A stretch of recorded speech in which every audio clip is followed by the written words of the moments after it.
Bom dia, pessoal. Último dia de conteúdo, vocês estão sabendo, né? Quem falar que vai ficar com saudade de mim vai ganhar um bônus. Mentirinha. Vocês vão falar que bom, acabou esse negócio. Então, essas duas aulas de hoje são as duas únicas aulas em que eu procuro tratar um pouco mais desse animal tão peculiar que nós somos, né, dentro do contexto de comportamento animal. É geralmente um tópico um pouco mais espinhoso, cheio de problemáticas e perspectivas e às vezes interpretações muito complicadas, porque passam pelo viés particular de cada indivíduo, né? Então é um pouquinho complicado. Eu tenho tentado às vezes evitar falar sobre o ser humano, mas acaba que todo mundo tem uma curiosidade e um interesse muito grande. Então vamos ver o que a gente faz com esse tópico. Então vamos ao conteúdo, né? A aula de hoje então vai tratar sobre esse animal chamado Homo sapiens, que o nome já diz tudo errado, começando com Homo sapiens, né? Primeiro que 50% da nossa espécie não é Homo, e sapiens então é 100% que não é. Então assim,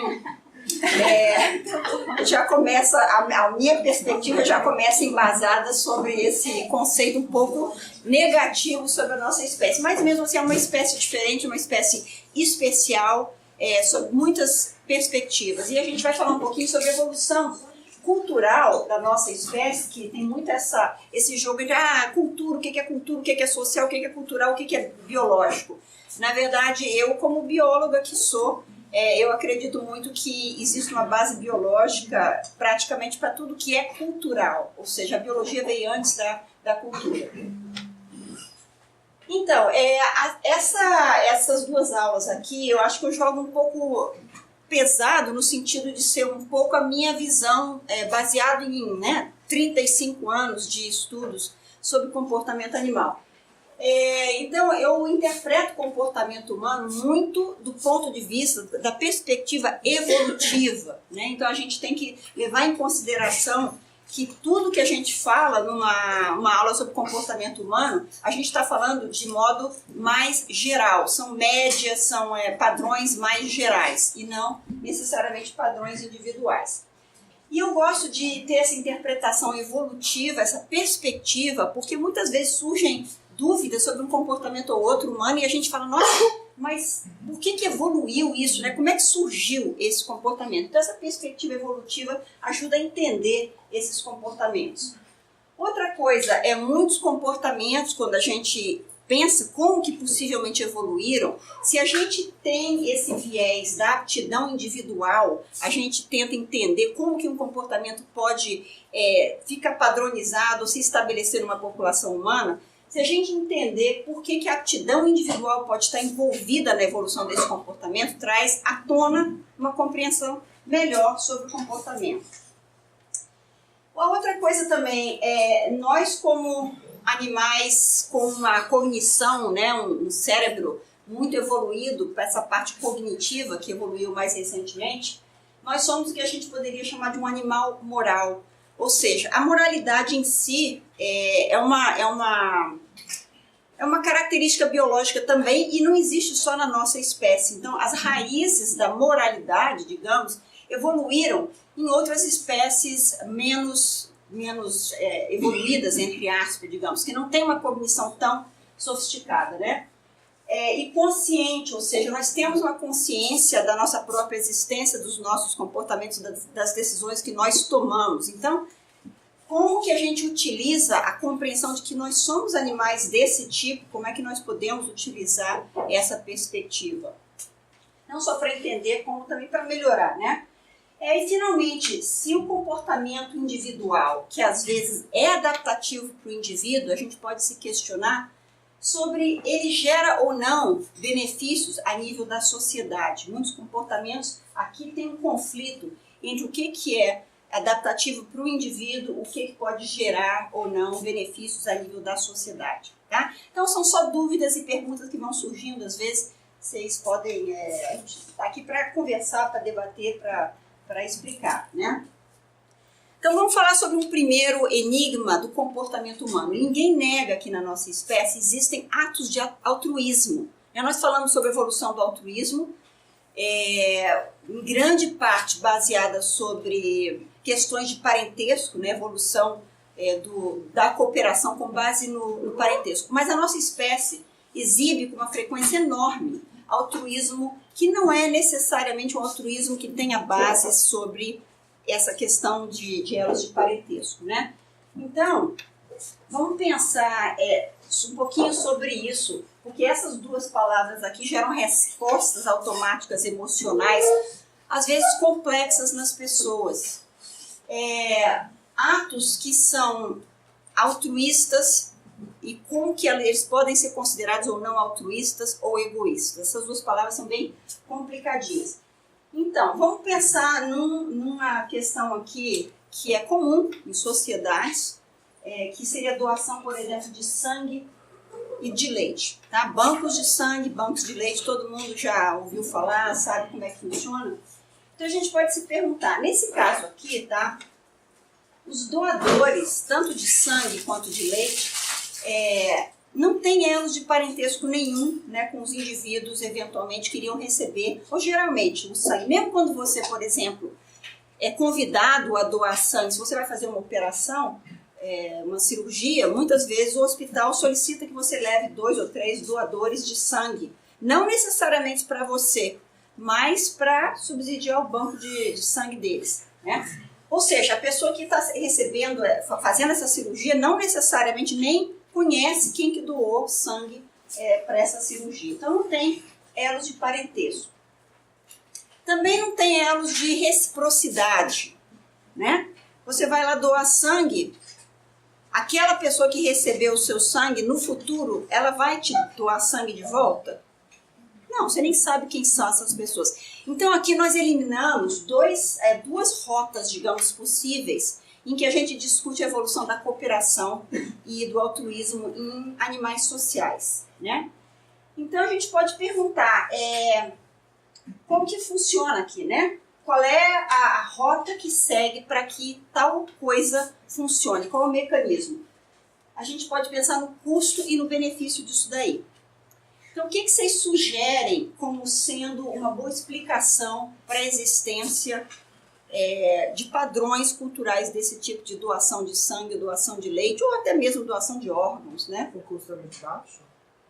Então, o custo é muito baixo. Perpetuação de... Mas você acha que a pessoa, o indivíduo, pensa nisso quando ele faz uma doação de sangue ou de leite? Eu estou fazendo isso para perpetuar. Tem um lanchinho envolvido também, às vezes, né? Mas assim... E o abono do trabalho. O abono do trabalho. Outro falou um baixo custo. A máxima, faça o seu desejo que fizesse com vocês. Uma máxima, às vezes, uma coisa cultural, de você deve fazer aquilo que vocês desejassem que o outro fizesse, né? Então, vocês todos deram algumas razões interessantes. Eu vou botar mais uma pergunta aqui que talvez ajude a pensar um pouquinho. É adaptativo para o doador fazer isso? Adaptativo do ponto de vista darwiniano. Já que a gente eliminou aqui a questão do parentesco, não tem uma aptidão inclusiva envolvida aqui. É adaptativo? Como? Para quem?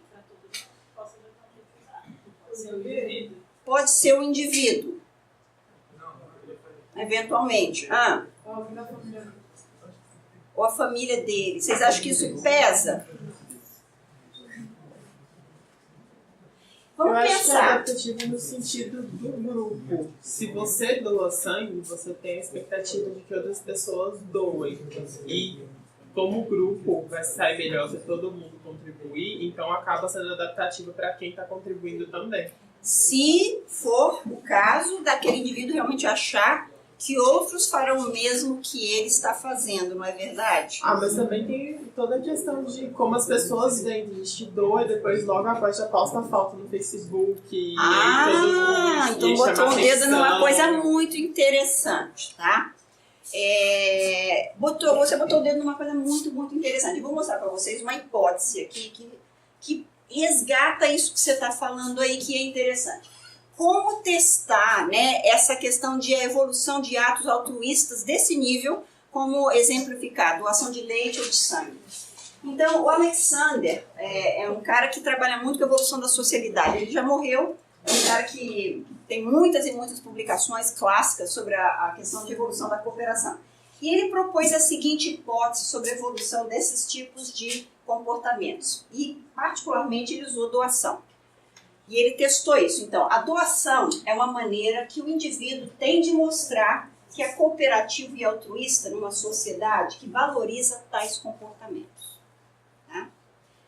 Então, isso foi a hipótese que ele propôs e ele resolveu testar essa hipótese. Ou seja, nós somos uma espécie que, sem dúvida, valoriza a cooperação, né? Então, assim, quem é mãe aqui, ou mesmo vocês que são, por enquanto, a maior parte, só filhos, mas certamente vocês passaram por um tipo de educação social quando vocês eram pequenininhos, e eu tive esse cuidado também com as minhas filhas, eu me lembro disso. Então, você está lá com as suas criancinhas de 2 anos, brincando junto com outra criancinha de 2 anos, ela levou um brinquedo, quando a outra criancinha vai pegar aquele brinquedo, ela dá logo um murro na outra criança. Não tem papo, é meu, é meu. Aí você vai lá e fala, filhinho, filhinha, não, ó amiguinho, deixa ele brincar um pouquinho com o seu brinquedo, né? E aí, rancorosamente, a criança empresta o brinquedo dela. E assim você vai socializando, tem até um nome isso. Você está socializando a sua criança. Você está ensinando ela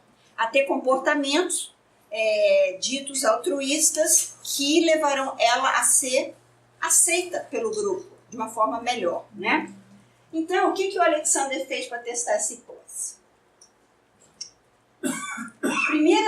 Primeira predição dele foi a seguinte, de que os doadores voluntários, eles iriam rapidamente comunicar aos outros que eles teriam feito essa doação. Isso que o Mateus propôs aqui. O doador, mais provavelmente do que não, ele vai comunicar o fato de que ele fez uma doação. Tá? Então, essa foi a primeira predição dele. A segunda, esse aqui ele testou, tá? Então ele testou no campo da Universidade de Michigan. Ele fez uma segunda predição aqui. Ele, num lado do campus, ele fez um anúncio de que seriam dado um emblemazinho de que mostrava que aquela pessoa tinha doado sangue naquele dia. E do outro lado, num outro posto, não foi feita essa propaganda. Adivinha onde é que a maior parte das pessoas optaram por ir?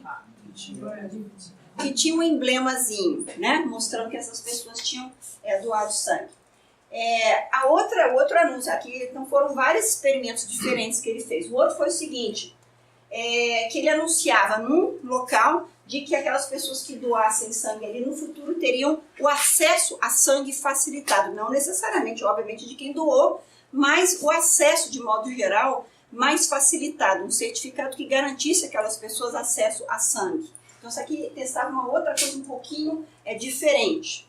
E, finalmente, o outro teste que ele fez foi o seguinte. Ele fez uma enquete onde ele distribuía questionários onde as pessoas poderiam optar por perfis de amizade diferentes. E alguns perfis tinham a questão de que a pessoa era doadora de sangue, tá? E aí ele, com isso aqui, com esses quatro mecanismos diferentes, ele mostrou de forma significativa que pessoas optavam mais frequentemente por doar sangue quando preenchia esses quesitos aqui. Ou seja, doadores voluntários realmente comunicavam mais aos outros de que eles tinham doado sangue, eles iam mais nos locais onde tinha uma evidência de que eles tinham sido doadores. Isso aqui era uma das coisas que pesava e, finalmente, outras pessoas valorizavam mais indivíduos que tinham como perfil a questão de serem doadores. Então, assim, o que isso mostra? Será que nós somos egoístas ou nós somos altruístas? E essas palavras são tão complicadas. Isso, nós somos egoístas. E aí, vocês concordam ou não concordam? Vaidosos, tá? É outra maneira de colocar. Mas vejam só, tá? Nós somos uma espécie que, na verdade, nós somos intrinsecamente sociais. Então, raramente indivíduos absolutamente sozinhos em ambientes inóspitos conseguem sobreviver.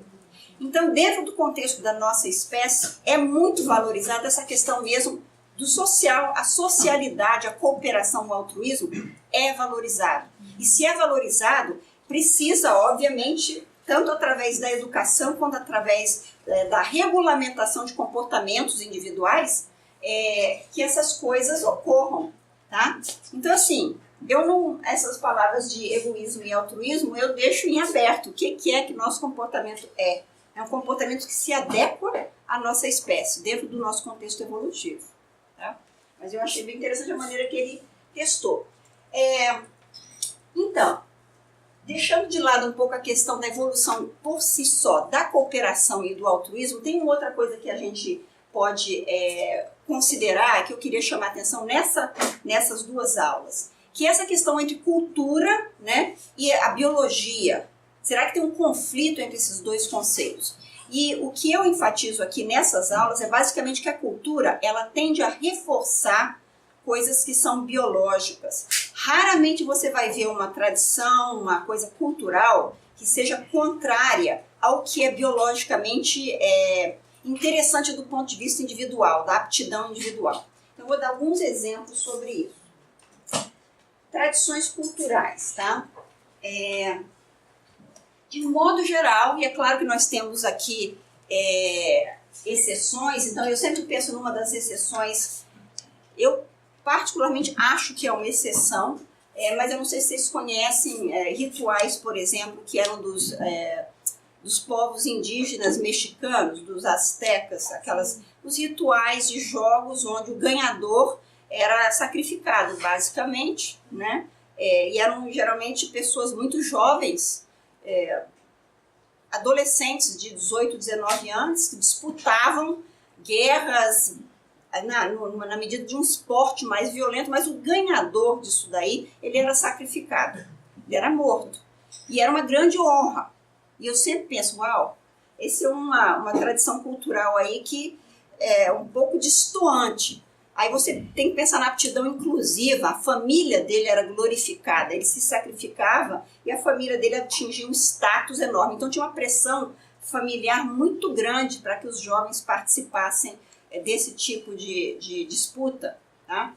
Mas de modo geral, essas tradições culturais, elas tendem a elevar o sucesso genético do indivíduo que pratica essas tradições.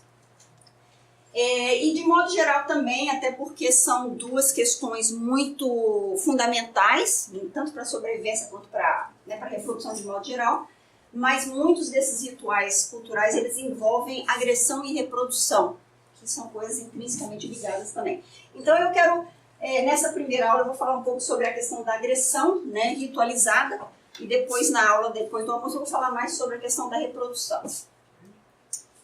Então, a agressão ritualizada tem um nome, guerra, né? E a gente pode pensar em guerra do ponto de vista, digamos, biológico. As pessoas podem achar guerra, mas guerra deve ser uma coisa social, cultural, política, econômica. Bom, tudo isso pode ser vinculado de volta realmente à biologia. Então, se a gente pensa na guerra, a guerra ela existe desde sempre e ela existe em todas as culturas humanas. Não tem nenhuma cultura que não tenha tido algum histórico ligado à agressão, à disputa, né? Nós temos alguns grupos que são mais pacifistas.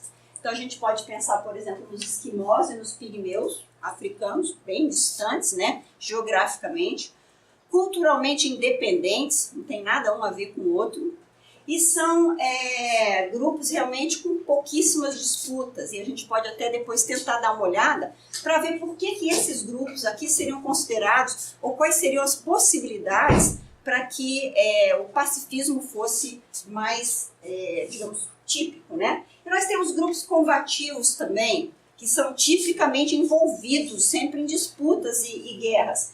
As tribos da Nova Guiné são conhecidamente agressivas, os americanos e os soviéticos idem, entendeu? Então, assim, são sociedades que aparentemente estão sempre envolvidas em algum tipo de agressão ritualizada.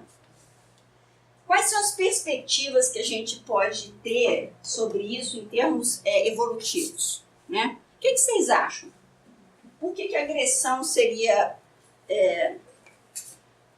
uma coisa talvez biológica? Porque você tem muito ganho, se você ganha. Muito ganho. Às vezes não tem escolha. Às vezes não tem escolha. Às vezes não tem escolha. O que mais? Território. Recurso, né? Você falou ganho, recurso, território. Todo mundo puxou o mesmo viés aqui. Ou seja, ganhos. O que é que um grupo, uma sociedade, uma nação poderia ganhar por meio de uma disputa? Então, essa interpretação da guerra, a gente pode pensar que essa seria uma hipótese, né? Como sendo benéfica individualmente, se a gente pensar sobre o assunto. Eu falei desde o começo que culturas têm esses rituais e tudo que refletiriam um ganho a nível individual. Então, se a gente for usar essa perspectiva para interpretar a guerra, a gente pode falar, bom, no contexto de algumas circunstâncias, então, o indivíduo estaria ganhando alguma coisa, às vezes não tem opção também, né? Mas o indivíduo potencialmente estaria ganhando alguma coisa acima dos custos ao se envolver numa disputa, numa guerra. Então, isso seria a maneira que a gente pode imaginar o vínculo com a biologia, e se a gente pode levantar, então, uma hipótese sobre isso, poderia ser algo assim: seres humanos se engajam na guerra na medida em que podem defender ou ganhar algum recurso valioso. É claro que isso aqui, se você for considerar essa hipótese, é muito mais fácil você testar isso a nível de um grupo menos estruturado, talvez um grupo mais socialmente, digamos, mais restrito, menor. Porque se você for pensar num negócio como isso a nível de uma nação, por exemplo, é como o Matheus falou, não tem talvez opção, o indivíduo, ele não tem um poder decisório mais ali. Mas quando você pensa em tribos menores ou sociedades menores, indivíduos aqui tinham um peso maior na decisão que o grupo iria tomar, tá? Então, quando a gente pensa numa hipótese como essa, será que são só seres humanos? Se a gente quer interpretar isso de uma forma biológica, a gente pode voltar e perguntar, e outros animais? Será que essa hipótese biológica, se ela é biológica, ela deveria se aplicar a outros animais também? Quando a gente olha isso, a gente vê que é isso que acontece mesmo. Outros animais que são sociais disputam recursos, disputam territórios de forma organizada. Então, por exemplo, nós temos os corvídeos, os crocodiles. Um exemplo, só outro exemplo aqui, são esses grupos que são aves africanas da família Fenicuridae, em que esses grupos que são organizados, são estruturados, são hierarquizados, são comunitários. Eles defendem áreas reprodutivas. Um grupo, às vezes, tenta invadir um outro território para disputar aqueles recursos, expulsam outros indivíduos de lá e brigam mesmo, tá? Então, a gente tem um exemplo aqui com aves, que é um bicho muito longe da nossa própria espécie, né? E outros grupos, por exemplo, como leões, como hienas, que é a mesma coisa. Os grupos defendem áreas que são ricas em recursos, disputam mesmo. Vão lá e tomam uma área inteira, expulsam os residentes, tá? Então, assim, não é uma coisa... A guerra, biologicamente falando, não é uma coisa única do ser humano. Tem muita gente que afirma algo como... Meu pai era um exemplo, ele sempre falava para mim, o bicho-homem é um bicho mau. E eu tinha uma resistência a acreditar ou achar que aquilo fosse verdade. Hoje em dia, como bióloga, eu não considero o ser humano como um bicho nem bom nem mau. Ele é simplesmente um animal, como os outros. E como os outros, ele tem essas características, né? Então, se a gente for fazer uma comparação dessa perspectiva, que nós somos só mais uma espécie com essa característica, quais outros grupos nós poderíamos fazer essa comparação e ver se recurso realmente é um dos critérios mais fortes ligados à evolução de disputas e de guerras, né? Quais seriam as premissas para a gente se comparar com esses outros animais em particular? Então, ou outros quaisquer, né? Então, se a gente quisesse ficar assim, cientificamente mais bem embasados para fazer essa comparação, a gente devia fazer essa comparação com quais grupos animais? Então, nós tivemos duas respostas. Uma, primeira possibilidade, a filogenética, né? Seria uma comparação filogenética. Vamos falar, vamos olhar espécies aparentadas ao ser humano, então a gente verificar se nessas espécies nós teríamos comportamentos semelhantes. E aí ver esses padrões, fazer uma comparação desses padrões. O problema é o seguinte, nós não temos em outros primatas comportamentos de agressão muito semelhantes aos nossos, tá? Ou seja, a hipótese filogenética aqui não nos ajuda quando a gente compara a nossa espécie em particular com outras de primata, nós não chegamos a nenhuma conclusão. Tem chimpanzés que fazem, às vezes, raids, que a gente chama, que vão atrás de um recurso e tudo, mas não da mesma forma organizada hierarquicamente para dominar, por exemplo, um outro território.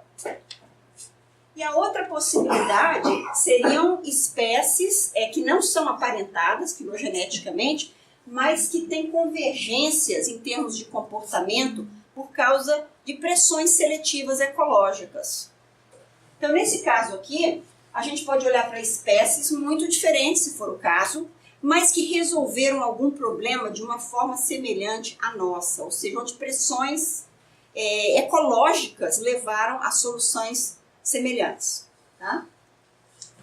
Então, nesse caso aqui, o que a gente sabe sobre a nossa própria espécie? Né? Então, assim, as evidências que a gente tem paleontológicas, antropológicas que a gente tem sobre a nossa espécie mostram uma coisa muito simples sobre o ser humano que ocorre desde sempre. Nós somos animais sociais.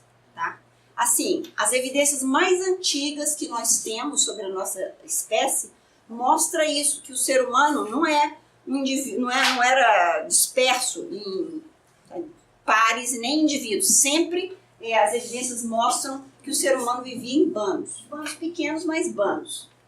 A outra evidência muito interessante é que nossa espécie, há muito tempo também, caça animais muito grandes.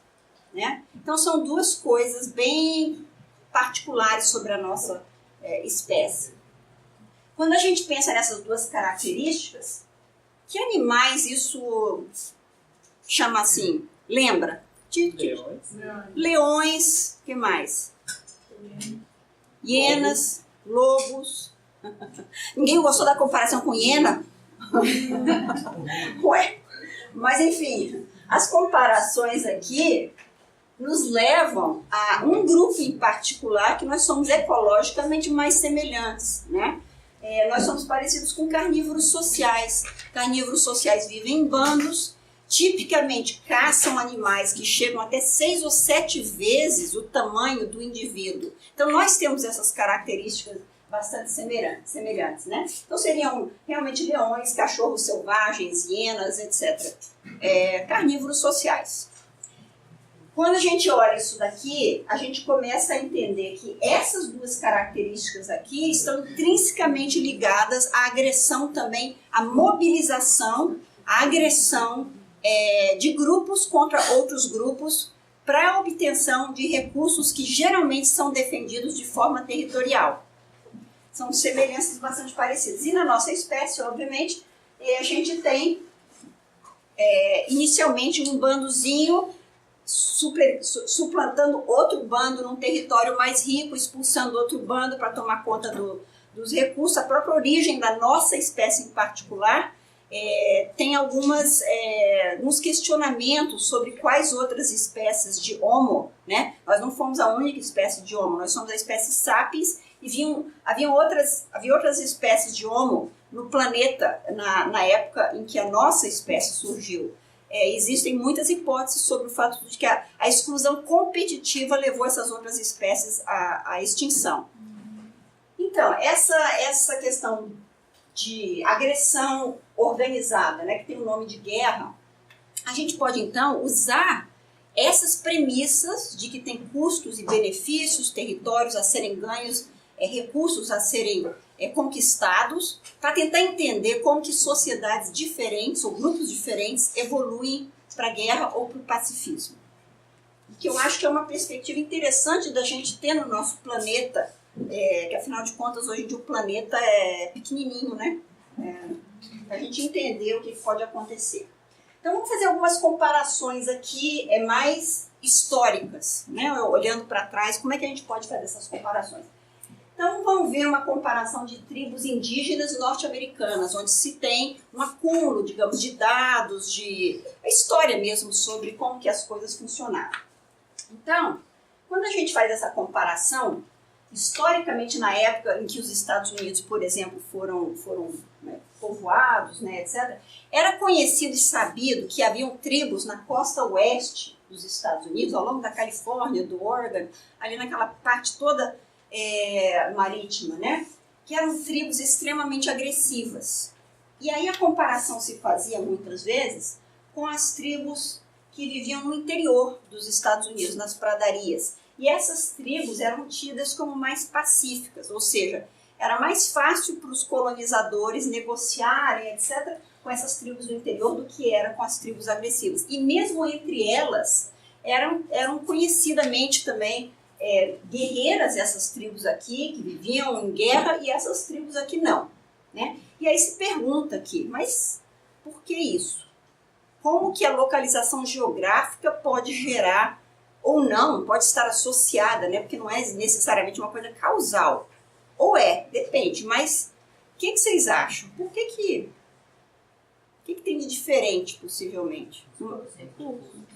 Recursos, né? Porque quando a gente fala numa escala geográfica tão ampla assim, você precisa pensar em entender por que tribos ao longo da costa seriam mais agressivas e tribos do interior menos. Então, a explicação que se sugere, e aí novamente não dá para fazer experimento para você, né, fechar esse ângulo, mas o que sugere? Que na costa oeste existe uma abundância muito grande de alimentos, mas particularmente alimentos concentrados, tá? Em áreas muito pequenas, ou seja, ao longo da costa, as áreas pesqueiras que tinha ali, que eram a fonte de alimento para aquelas tribos, eram disputadas, principalmente porque podiam ser monopolizadas. Então, em volta de cada área de grandes recursos, tinha uma agregação humana que defendia aqueles recursos. Ou seja, o monopólio desses recursos e a grande riqueza deles gerava, então, a agressão. E no caso dos índios do interior, eles se baseavam em grande parte sobre sementes, frutos, tá? Então, são alimentos dispersos, não eram concentrados, portanto, não podiam ser monopolizados. Então, se vocês voltarem atrás, nas aulas em que eu falei sobre recurso, territorialidade, etc., a capacidade de monopolizar um recurso que é agregado gera territorialidade. E a territorialidade, por definição, gera defesa daqueles recursos. Tá? Então, aqui seria uma das grandes razões para a evolução de disputas desse tipo. Vamos falar agora sobre uma outra comparação também com tribos norte-americanas, agora que mostra novamente esse padrão, mas de uma forma um pouco mais difícil de fazer a diferenciação. Então, aqui seriam os índios Shoshone versus Paiute, tá? E essas duas grandes etnias têm convergências ecológicas muito grandes. E, ao mesmo tempo que tem essas convergências com relação à base alimentar, são duas etnias que mostravam diferenças muito grandes em comportamentos. Então, a gente tem aqui as diferenças e as... Deixa eu botar o mapa aqui, tá? Quais são as convergências aqui ecológicas desses dois grandes agrupamentos? Primeiro, viviam nas mesmas áreas, que são ao redor das grandes bacias, que a gente chama, né, os Great Lakes aqui. Então, não tem aqui essa diferenciação entre costa e interior. Essas duas etnias todas viviam perto aqui das grandes bacias. Aí a segunda coisa interessante é o seguinte: essas duas etnias, dois grupos, comiam sementes de gramíneas também. Então não tem também uma diferença de alimentação. A base alimentar não é diferente. Tá? Então aí vocês perguntam, bom, então com base em que a gente teria alguma diferença comportamental? Porque tinham diferenças de nível de agressividade. Aqui também, novamente, eram conhecidas as tribos que eram mais agressivas, mais guerreiras, e as tribos que eram mais, digamos que, pacifistas. Aí a gente começa a ver as diferenças, tá? Os Xoshones, aquele que eu tinha mostrado ali do lado esquerdo, eram tidos como muito mais agressivos. Eles eram guerreiros, eles brigavam entre si, né? Grupos diferentes brigavam. A diferença aqui, com relação aos Paiute, é que esses agrupamentos eram ao longo de rios e riachos.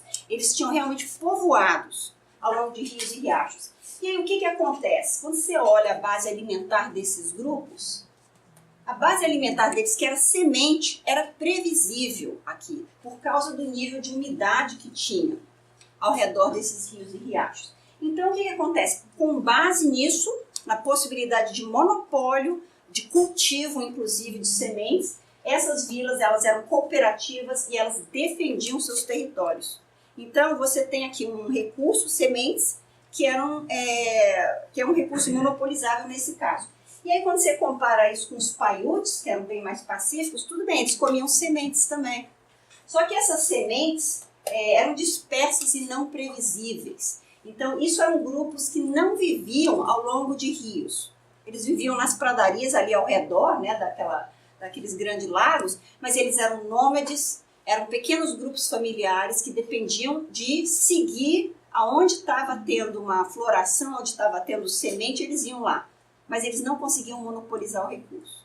Então você novamente vê aqui exatamente o que acontece com relação território, recurso, possibilidade de monopólio daquele recurso e o vínculo disso com a agressão.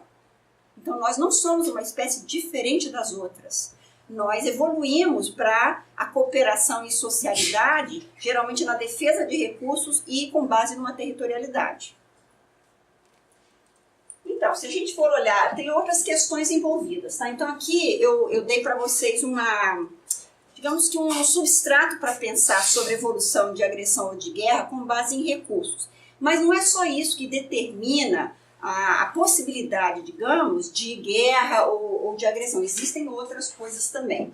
Então, alguns grupos que também são conhecidos no mundo por serem assim, extremamente agressivos, né? Então, de tribos atuais agora, porque agora tem estudos mais recentes que tentam resgatar, tentam entender essas questões. Então, nós temos as tribos, por exemplo, os Mundurucus, né, aqui no Brasil, os Yanomamis, também grande parte na Venezuela, e as tribos da Nova Guiné.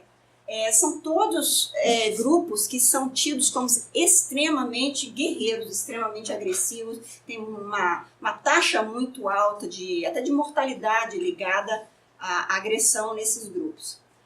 E aí a gente pergunta, bom, mas eles são simplesmente agressivos, sem mais nem menos, ou o que é que vai mediar essa agressividade? E aí a gente descobre o seguinte, que a guerra, normalmente, nesses agrupamentos, ela está associada a certos eventos e ocasiões e circunstâncias. Não é uma coisa simplesmente aleatória. Então, a guerra tem uma tendência a ocorrer quando a população aumenta e quando diminui a caça.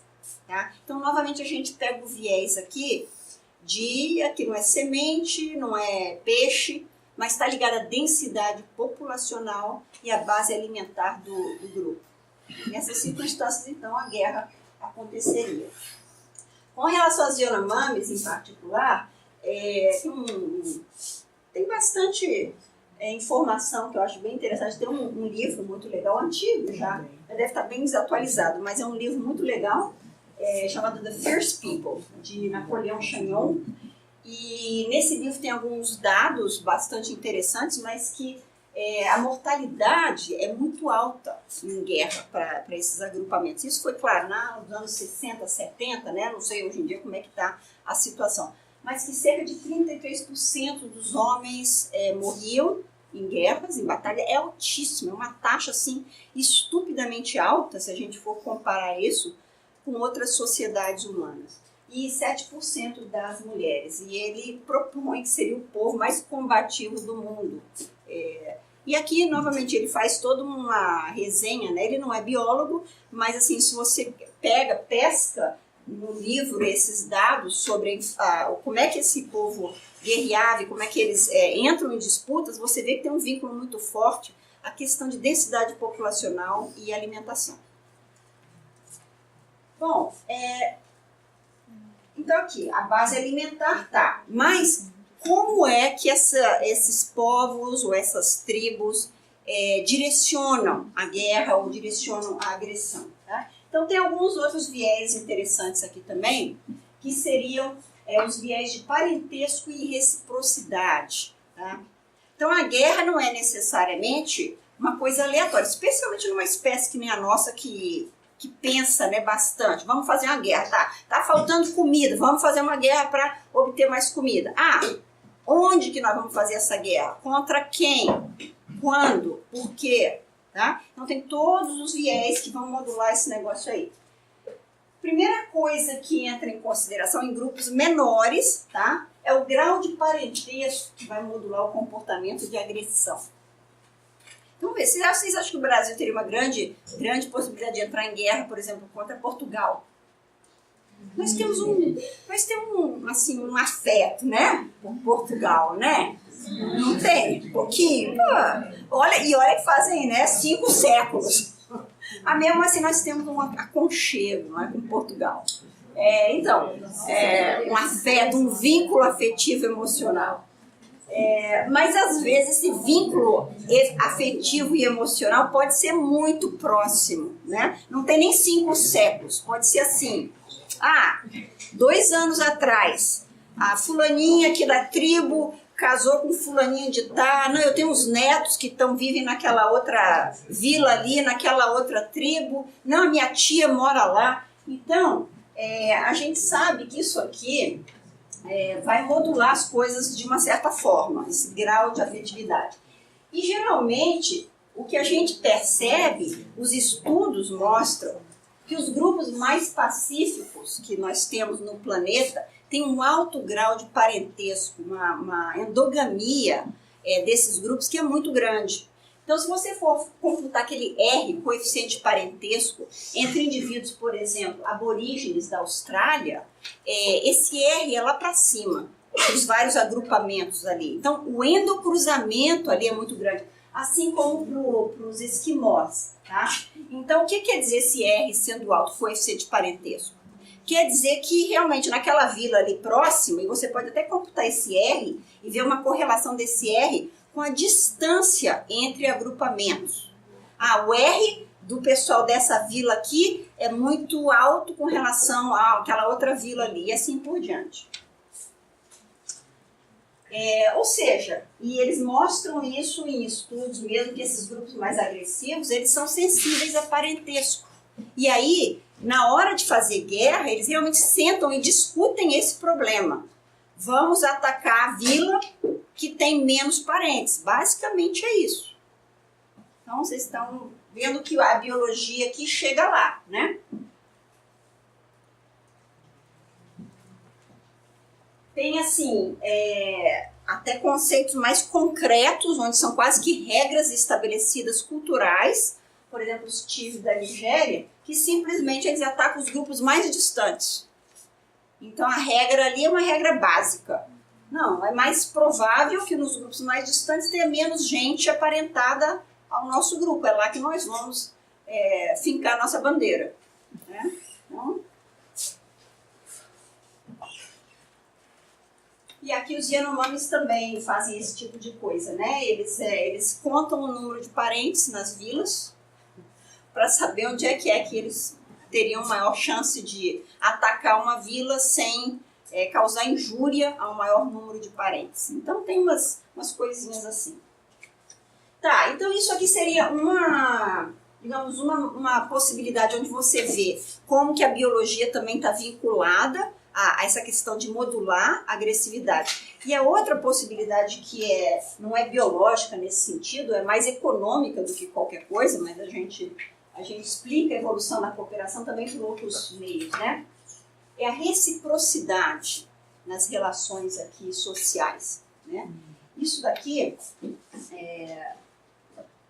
é intrínseco à nossa espécie, porque nós somos uma espécie realmente social. Então, existem coisas chamadas de dívidas sociais. O que seriam essas aí? Dívidas sociais. Todo mundo Você tem. quer o exemplo? Dá um exemplo. Fale um exemplo. O que é uma dívida social?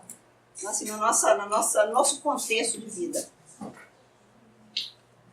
Seria, eu não sei se encaixa direito, tipo a acusação que faziam contra os judeus na Segunda Guerra Mundial de terem matado Cristo, então eles eram deicidas. Tá, tem uma dívida social nesse nível aí, que é uma dívida histórica social que as pessoas consideram, mas até mesmo essa interpretação de uma dívida, digamos que histórica social nesse nível, está vinculada a uma dívida social que a gente considera no nível pessoal, individual. Então, assim, o que seria uma dívida social? Uma coisa mais biológica do indivíduo.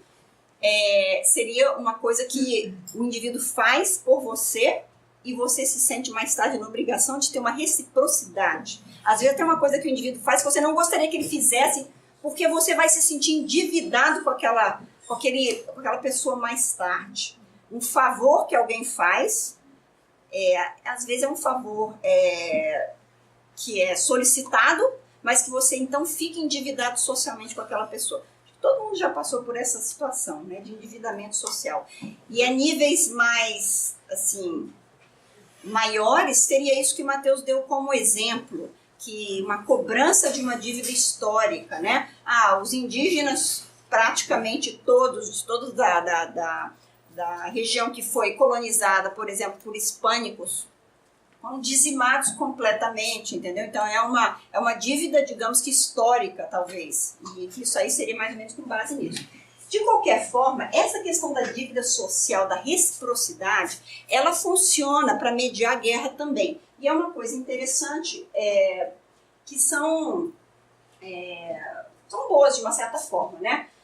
Ou seja, favores que o indivíduo presta ao outro, ou presentes também, que é outra coisa bem complicada, é uma reciprocidade futura, né? E esse negócio de dar um presente sem o indivíduo ter solicitado aquele presente, muitas vezes implica numa reciprocidade obrigatória, que é complicada em certas culturas.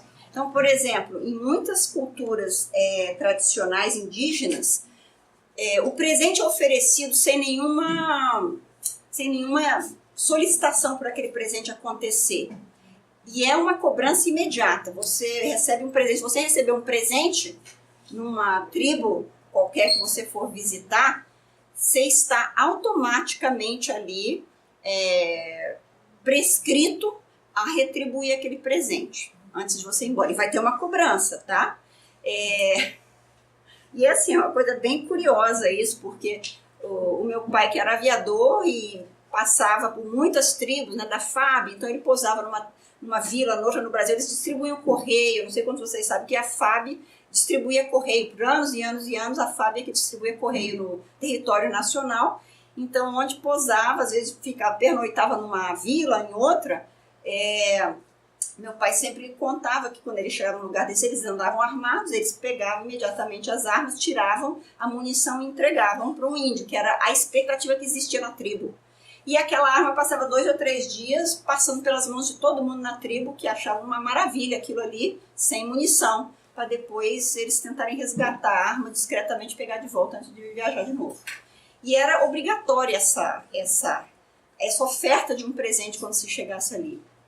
Eu particularmente perdi uma câmera fotográfica numa situação como essa, que numa visita de uma tribo indígena ao meu colégio, na época em que eu era criança, um garoto pediu para ver a minha câmera, eu mostrei a câmera, não voltou nunca mais, acabou. E aí, quando eu quis tentar pegar de volta, a professora falou, não, você vai ter que deixar. Mas não é uma coisa, como eu disse, maliciosa, é uma coisa de uma reciprocidade, entendeu? Então o fato de que a minha câmera foi trocada por um colarzinho de semente não me fez feliz naquela época, mas enfim, essas coisas acontecem, tá? Bonitinho o colar, eu tenho até hoje. Essas trocas, então, elas podem ser muito importantes.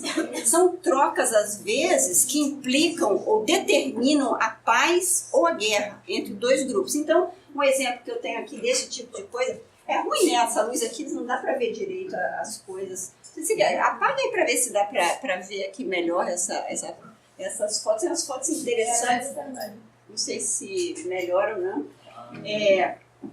Então, tem dois grupos africanos, os bantus e os pigmeus, né, bantus e pigmeus, que não diria que se odeiam, não, mas eles se desprezam mutuamente.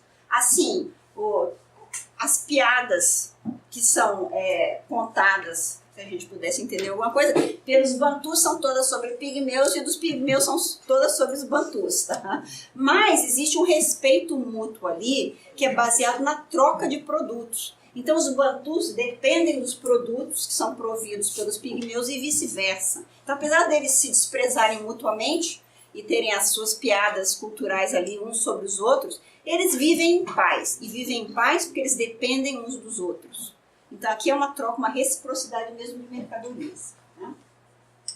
Então, assim, em resumo, esse negócio aí, eu acho que o Matheus falou logo no início aqui, a questão de custo-benefício, né? Quando você considera essa equação super complexa que é guerra, desde guerra entre sociedades mais simples até uma guerra em escalas, às vezes, mundiais, a gente está realmente falando em custo-benefício. A não ser quando você tem um louco lá com o dedo no botão, aí ele não considera nada.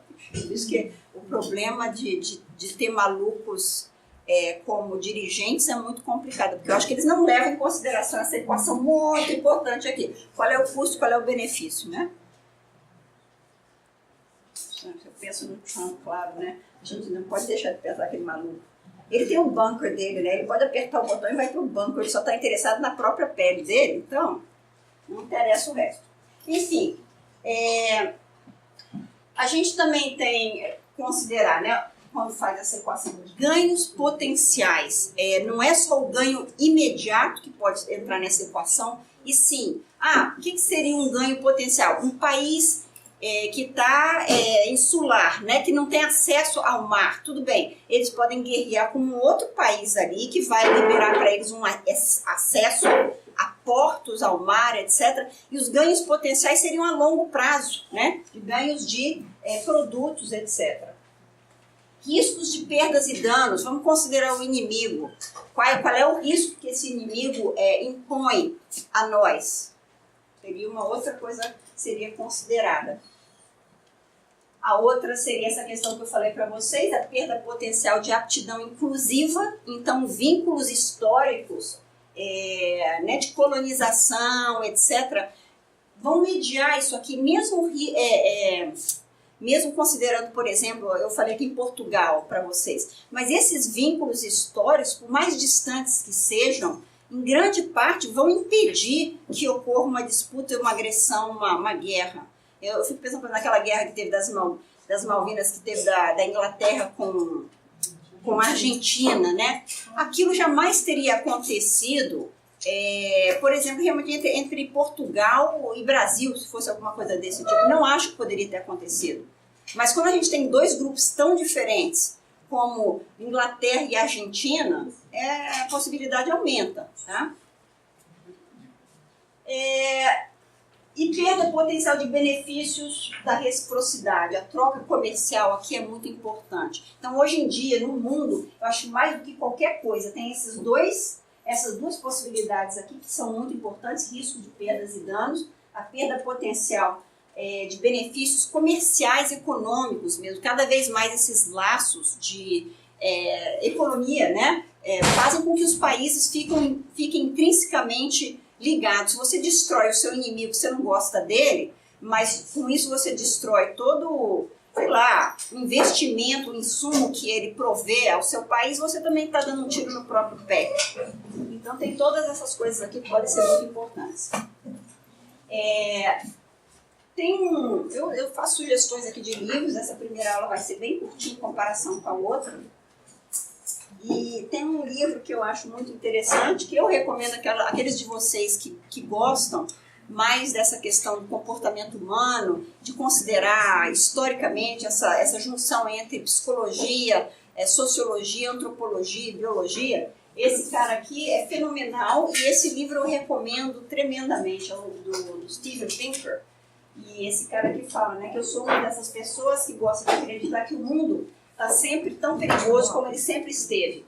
mas o Pinker mostra que para a maior parte das pessoas, na maior parte das maneiras, esse mundo tem se tornado muito menos perigoso. E ele conclui que todo mundo deveria ler esse livro fantástico. E esse livro aqui, ele foi traduzido para o português, chama Os Melhores Anjos da Nossa Natureza, e é um livro, de uma certa forma, enciclopédico quase. Ele é muito pesado, grande mesmo, mas tem muitos dados. E para aquelas pessoas que são intrinsecamente cínicas e pessimistas, eu me incluo entre essas pessoas que acham que o mundo como esse aqui, né, que acham que o mundo deve estar muito ruim, muito ruim, muito ruim, você recebe muita informação. Esse livro é interessante porque ele mostra de forma estatística e com dados que o mundo hoje em dia é muito melhor do que ele já foi, não tem a menor dúvida.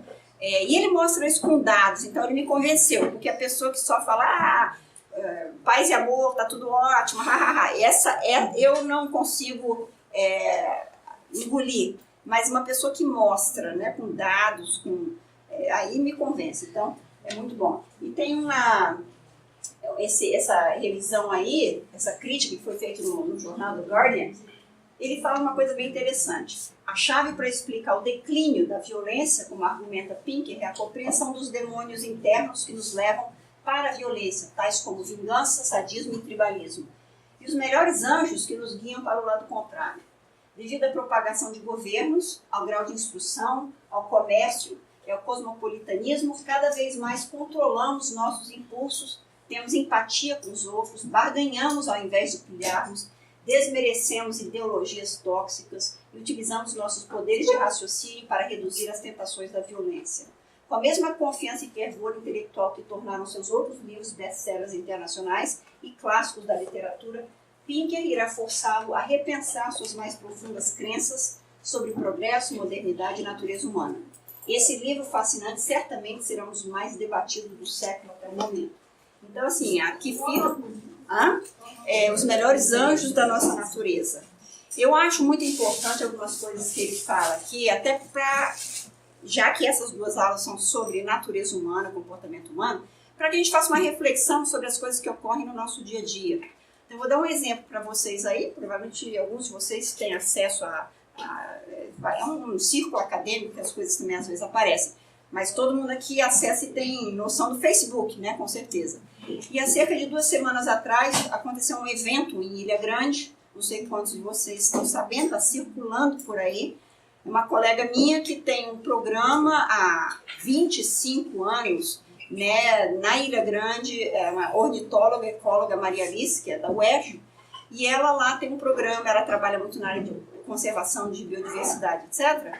E ao longo da trilha ela tem alunos trabalhando lá, tinham armado redes de neblina para capturar aves e passaram 3 pessoas ali, 3 mulheres que se diziam defensoras dos animais. Então, viram aves ali nas redes, né, capturadas, e partiram então para soltar as aves, cortaram as redes, liberaram, e depois partiram também para agressão. Então fizeram cartazes incitando são assassinos de aves e não sei o que, e inclusive teve tentativa de agressão física às pessoas, os biólogos que estavam ali, os alunos, e inclusive um deles falou, peruano, o que isso tem a ver com qualquer... que um dos pesquisadores era peruano. Isso por acaso tem alguma coisa a ver com alguma coisa? Então, enfim, aí quando você lê o texto ridículo, enorme, postado por uma criatura dessas que se diz PhD em biologia, aí você fala, é cretino, o texto é cretino e só pode ter vindo de uma cabeça cretina. E de onde é que vem uma cabeça cretina? É uma pessoa desinformada, uma pessoa que não lê nada, uma pessoa que não sabe nada, é uma pessoa ignorante. E a ignorância leva a esse tipo de coisa, entendeu? Então, assim, é importante que a gente se informe sobre a nossa própria espécie, que a gente não seja levado. Eu acho que às vezes as pessoas se deixam levar por movimentos de não sei o quê e não tem base realmente de informação. Eu vou dar um outro exemplo aqui, mas eu confesso que nesse caso, eu não posso nem falar muito bem porque eu estava fora, não vi a palestra, mas teve um evento nesse Pint of Science, que eu também ouvi só as repercussões. e entraram em contato comigo, um professor que dá aulas de comportamento animal numa outra universidade, entrou em contato comigo muito preocupado, porque parece que tinha uma palestra que foi feita, e uma palestra que foram feitas algumas piadas, etc. e tal, e aí levou a uma onda de gente ofendida com aquele negócio. Eu não sei como foi a palestra, não sei como foram as piadas, mas aí eu fiquei pensando, puxa, e eu falo tanta besteira, eu me preocupo hoje em dia, muito mais do que eu já me preocupei, né? Ah, será que eu estou falando uma coisa que pode ofender alguém? Aí às vezes eu acho assim, que as pessoas têm que se informar, porque a realidade do negócio, especialmente quando se fala de biologia e comportamento animal, a realidade é essa. Não quer dizer que a gente precise gostar da realidade, ou ser a favor dela, mas a gente tem que conhecer, tá? Então... Qual é a palestra, professora? Hã? Qual foi a palestra? Foi uma palestra que eu acho que ocorreu no Mato Grosso do Sul, e... E eu não foi aqui, aparentemente. Mas assim, eu até imagino como é que tenha sido. Mas que aqui, seleção sexual. Então, assim, hoje em dia, as pessoas me perguntam, mas professora, por que você não cria uma disciplina para falar de comportamento humano? Eu falei, eu não. Eu vou falar Tem essa matéria na psicologia já. Tem essa matéria na psicologia. Comportamento humano. Não, é comportamento animal, mas é só humano que eles fazem. Mas assim, eu acho que é muito legal o comportamento humano. Quer falar uma coisa? Só puxando esse assunto aí de ignorância, acho que essa terça-feira à tarde vai ter um debate lá aqui em Brasília mesmo, mas lá na Esplanada do Leblon, que vai ser sobre proibição de zoológico no Brasil. Zoológico e aquário. Eu acho o seguinte, aí falando que cada um vai ter a sua perspectiva. O zoológico, dependendo do zoológico, tem uma função muito importante. Como acervo genético, mas além disso como educacional. É claro que um zoológico construído e feito com bases, quando os animais não são bem cuidados, são bem tratados, tem que ter regulamentação, tem que ter fiscalização, com certeza, tem que ter gente informada, sim, mas tem funções sociais importantes, né, envolvidas. Então eu acho assim que é um debate que deve ser feito até, mas que seja feito com bases de informação e não histeria. Então eu tenho, por exemplo, aqui vou até botar personalizar, mas eu tenho uma sobrinha que é com esse negócio, tudo bem, animal, tem que, isso, aquele negócio maluco. Não, tem que defender, tem que defender muito os animais. Mas aí a experimentação, né, animal que é feita, às vezes tem que ser fiscalizada, tem que ter limites, tem. E a gente tem órgãos para isso, muito ruins, aliás, por sinal, a fiscalização não é efetiva, não é boa, a gente tem que melhorar. Mas aí eu pergunto para ela, vem cá, você vacinou seus filhos? Claro que eu vacinei. É? Mas você sabe que a vacinação, os testes, os experimentos são feitos com animais. Então, assim, nós somos uma espécie particular, somos. Uma espécie especial, somos. Somos abusivos? Somos. Tá? Temos que mudar tudo isso? Temos. Mas não vamos fazer na ignorância. Então, eu acho importante as pessoas se informarem. Tá? Não se deixem levar por idealismos malucos, sem base informativa. Tá? Não é legal. E, enfim, leiam, tá? Então, essa aula foi bem curtinha. Eu não sei se vocês preferem que eu adiante a próxima. A gente dá 5 minutos, eu posso começar adiantando a outra aula e a gente acabar mais cedo. Quantos são a favor de eu fazer isso? Que aí eu dou 5 minutos para mudar a aula aqui. Quantos são contra? Tem gente que não vai poder? Ó, são 11, é o seguinte. Não, pois então vocês preferem isso? São 11h15 agora. Tá bom, mas eu vou terminar. Antes de eu passar para a próxima aula, eu gosto muito desse ditado aqui, e sempre repasso para todos os meus alunos. Quem quiser dar uma paradinha, sai 5 minutos e bota muito. Mas em latim, Macte ânimo generosa e quinto raça, quer dizer muito ânimo generosa criança, por este caminho se chega ao céu.